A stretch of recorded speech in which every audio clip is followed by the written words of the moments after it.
एका बाजूला राजसाहेब ठाकरे आदरणीय उपमुख्यमंत्री एकनाथजी शिंदे साहेबांना भेटले. यामुळं उद्धव ठाकरेंच्या एवढं पोटात दुखलं की स्वीकृत नगरसेवक पदासाठी मनसेचं एक नाव तरी विचारात घ्यावं ही आपल्या भावाची विनंती धुडकावून त्यांनी गरज सरो पण वैद्य मरो अशीच भूमिका घेतलेली आहे. उद्धव ठाकरेंनी आपलं UT म्हणजेच यूज आणि थ्रो हे नाव सार्थ केलं.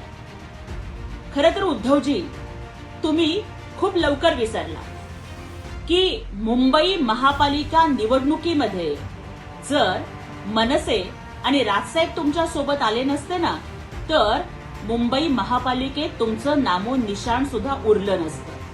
गरज पडली की गोड बोलायचं, माणसांचा वापर करून घ्यायचा आणि नंतर मात्र त्यांच्या पाठीत खंजीर खुपसायचा ही तुमची प्रवृत्ती आहे.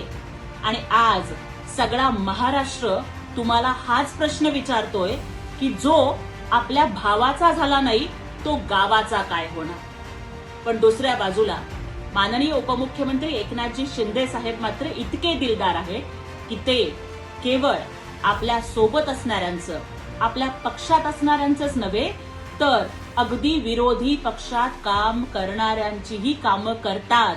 आणि त्यामुळेच महाराष्ट्राच्या जनतेनं त्यांना लोकनेता, लोकनाथ म्हणून स्वीकारलं.